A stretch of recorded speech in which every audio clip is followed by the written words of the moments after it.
નમસ્કાર મિત્રો, જીપી સિરીઝમાં આપનું સ્વાગત છે. મિત્રો, આજે તારીખ 5/8/2025 છે અને આપણે કેનેડાના એક ખૂબ જ પ્રાચીન ગામની મુલાકાતે આવ્યા છીએ.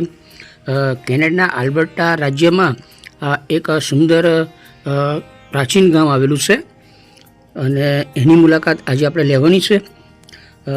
કેનમોર ગામની સ્થાપના 1884માં થઈ હતી અને સ્કોટલેન્ડના રાજા માલ્કમ કેનમોરના નામ ઉપરથી આ ગામનું નામ કેનમોર રખાયું હતું.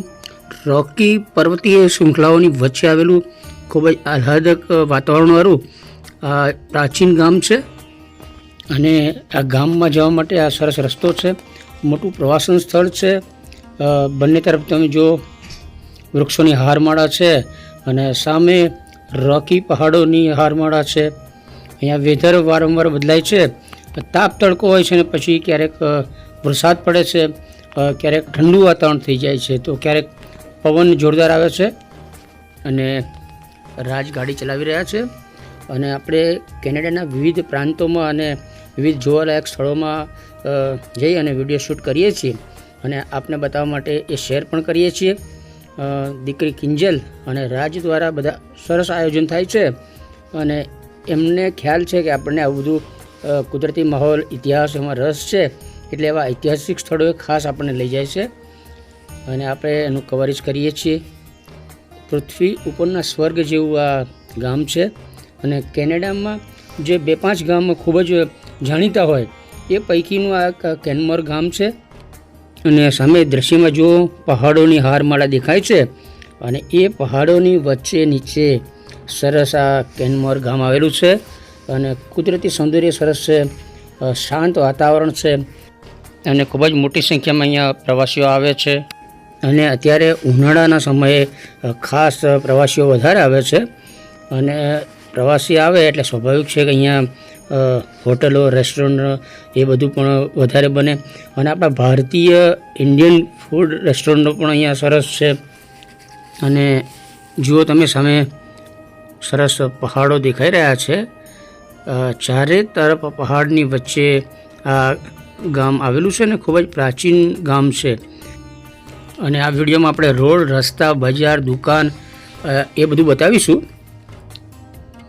લગભગ આપણે જો કેનેડાના ખૂબ જ પ્રાચીન ઐતિહાસિક કેનમોર ગામમાં આવી ગયા છીએ. અહીંની પ્રાચીન સભ્યતા અને પ્રાચીન ઇતિહાસ પણ સરસ છે. આ ઉપરાંત કુદરતી માહોલ પણ જોઈ શકો છો. આ ગામની સ્થાપના સ્કોટલેન્ડના રાજા માલ્કમ કેનમોરના નામ પરથી રાખવામાં આવી હોવાનું આપણે જાણવા મળ્યું છે. ને 1884માં આ ગામની સ્થાપના થઈ હતી. પ્રાચીન સમયે તો અહીંયા આવેલા જે ખડક છે, પહાડ છે, એની અંદર ખનિજ તત્વ હતું એટલે કોલસાની ખાણો અને કોલસાના ખાણકામ માટે જ જાણીતું હતું. પરંતુ પછી કોલસાની ખાણ બંધ થતાં આ પ્રવાસન સ્થળ તરીકે વિકસિત થયું છે. અને આપણે હવે ગામના રોડ રસ્તા જોઈશું. વાતાવરણ બદલાયેલું છે અને વરસાદ પણ જબરજસ્ત પડ્યો હતો એટલે અહીંના મ્યુઝિયમને બધાની મુલાકાત આપણે આજે લઈ શક્યા નથી, પરંતુ ફરી એની મુલાકાત લઈશું અને જે પ્રાચીન અસ્મિતા છે, પ્રાચીન સભ્યતા છે એ પણ પછી જોઈશું. જો પાછળ ચારે બાજુ ડુંગરા દેખાય છે અને પ્રવાસન સ્થળ તરીકે ખૂબ જ જાણીતું છે એટલે વિવિધ સરસ આધુનિક હોટલો બની છે, સુવિધા સભરની હોટલો આપ જોઈ રહ્યા છો. સરસ કુદરતના ખોળે વસેલા આ ગામનું કુદરતી વાતાવરણ અને રોડ રસ્તાની સરસ સુવિધા છે. અહીંયા રોકી પહાડો છે એ પૈકી ખાસ એમ કહેવાય છે કે ધ 3 સિસ્ટર પર્વતમાળા સારી જોવા જેવી છે. અને બહાર અહીંથી આગળ જઈએ તો સરસ નદી વહે છે અને સરોવરો તો આપ જાણો છો કે કેનેડામાં 3 લાખ કરતાં વધારે નાના મોટા સરોવરો આવેલા છે. અને શરૂઆતમાં અહીંયા માત્ર કોલસાની ખાણ હતી અને કોલસાના ખાણકામ દરમિયાન જે કોલસો નીકળે એ લઈ જવા માટે અહીંયા ટ્રેનની વ્યવસ્થા કરાઈ હતી. પાછળથી પેસેન્જર ટ્રેનો પણ શરૂ કરાઈ હતી કારણ કે કોલસાની ખાણો અહીંયા બંધ થઈ ગઈ. પછી અહીંયા આ પ્રવાસન સ્થળ બન્યું હતું એટલે પેસેન્જર ટ્રેન શરૂ થઈ ગઈ હતી, પરંતુ તે અગાઉ કેનેડિયન પેસિફિક રેલવેના જે ગુડ્સ ટ્રેન હોય, માલવાહક ટ્રેન હોય, એના માટે બધો કોલસો અહીંથી પૂરો પડાતો હતો. અને એ સાથે પેસેન્જર ટ્રેનો, કેનેડાની જે અન્ય પ્રાંતોની પણ પેસેન્જર ટ્રેનો હતી, એના માટે પણ કોલસો અહીંથી પૂરો પડાતો હતો. પરંતુ 1979માં કોલસાની ખાણો બધી બંધ થઈ ગઈ હતી, એટલે આ એરિયામાં બધું શાંત વાતાવરણ થઈ ગયું હતું. પરંતુ 1988માં કેલ્ગરીમાં એક શિયાળાની રમતોનું આયોજન થયું હતું, અને આ ઓલિમ્પિક રમતો દરમિયાન ક્રોસ કન્ટ્રી રમત અહીંયા યોજાઈ હતી. એ ઉપરાંત બાયાથલોન જેવી રમત પણ અહીંયા રમાઈ હતી, કારણ કે એનું કુદરતી માહોલ, વાતાવરણ સરસ હતું.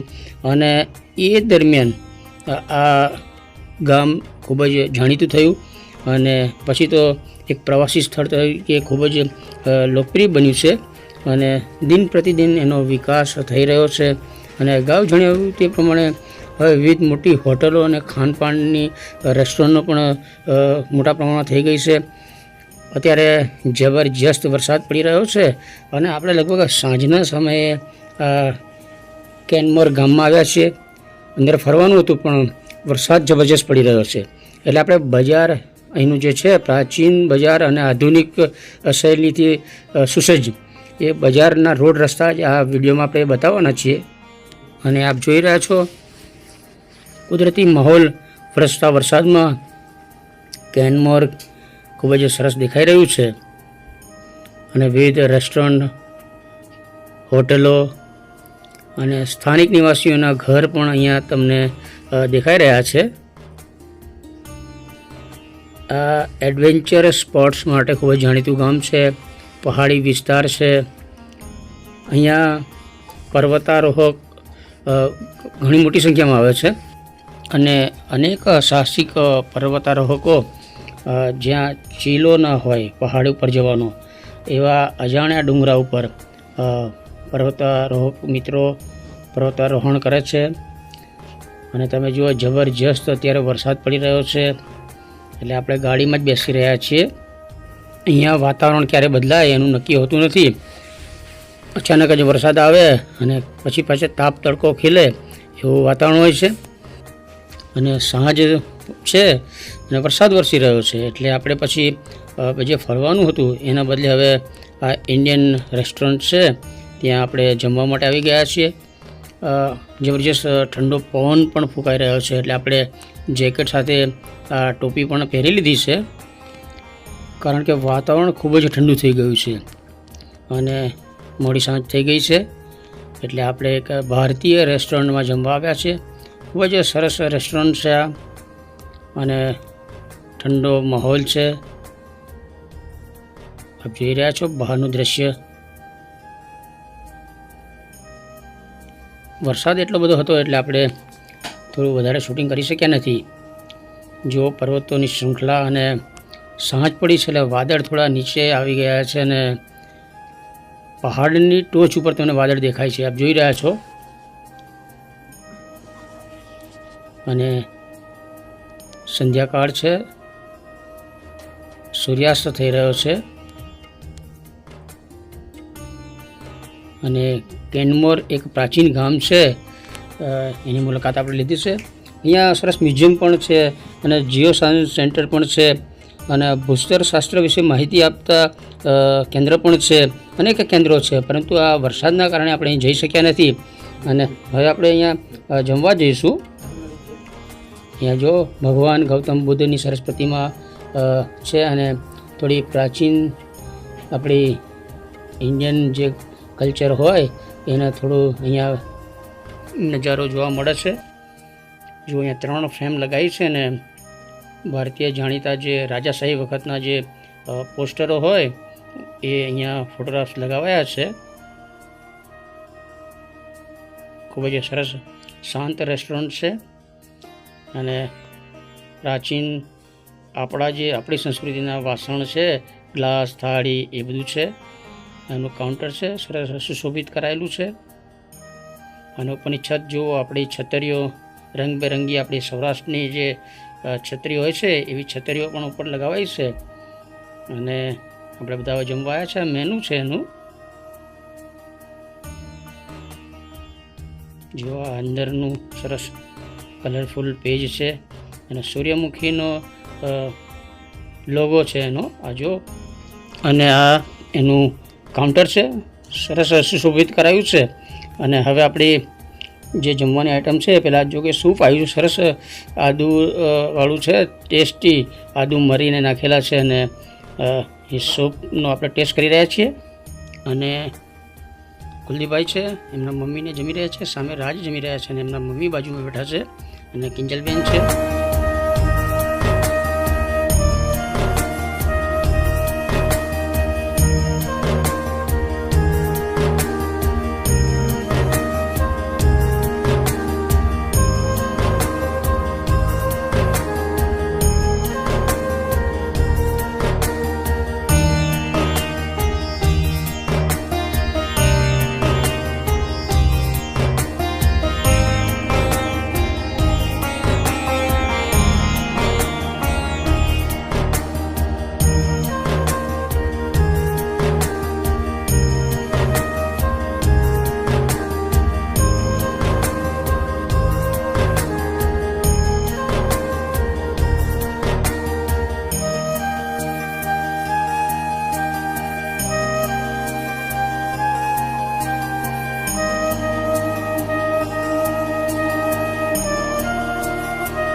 તો મિત્રો ભોજન સમારંભ આપણે પૂર્ણ કરી અને પાછા આપણે કેલગરી તરફ રિટર્ન જઈ રહ્યા છીએ. અહીંથી લગભગ 150 કિલોમીટર આપણે કેલગરી પરત જવાનું છે અને કદાચ કાલે ફરી પાછા આ શહેરની મુલાકાત લઈશું.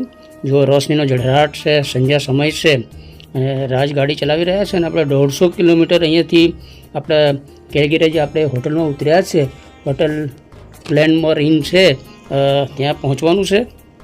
અને આજે સવારે જ આપણે કેનેડાના ઝૂની મુલાકાત લીધી હતી અને એ પછી આપણે એક સરસ પર્વતીય ગામ બેમ્ફ છે એના જે પ્રવાસન સ્થળ છે એના ગંડોલાની મુલાકાત લીધી હતી અને એનો સરસ રોપવે જે કહેવાય એનો નજારો પણ આપણે શૂટ કર્યો છે, પરંતુ એ પછી શેર કરીશું. પરંતુ આ જરા રોડ રસ્તા અને એના રહેઠાણો અને એનો માહોલ અને પ્રાચીન સભ્યતા એટલે આપણે આ કેનમોર ગામનો વિડીયો પહેલો શેર કરીએ છીએ. એ અગાઉના વિડીયો જે છે એ પછી શેર કરીશું. જો સરસ રોશનીનો ઝળહળાટ અને વાહનોની ચમચમાતી લાઇટના રોશની વચ્ચે વરસતા વરસાદમાં કેનેડાના એક અતિ પ્રાચીન ગામના રોડ રસ્તાનો સુંદર રંગીન નજારો આપણે જોઈ રહ્યા છીએ. મિત્રો, આ સાથે આપણે આ કેનેડાનું ખૂબ જ પ્રાચીન કેનમોર ગામ છે એનો આ વિડીયો શેર કરીએ છીએ. આ વિડીયો ગમે તેને લાઈક કરો, શેર કરો અને જીપી સિરીઝ ચેનલના વિડીયો જોતા રહો. આ સાથે આપણે કેનેડાના અન્ય વિડીયો પણ શેર કરવાના છે, એ બધા પણ જોતા રહેજો. જય હિન્દ, વંદે ગુજરાત.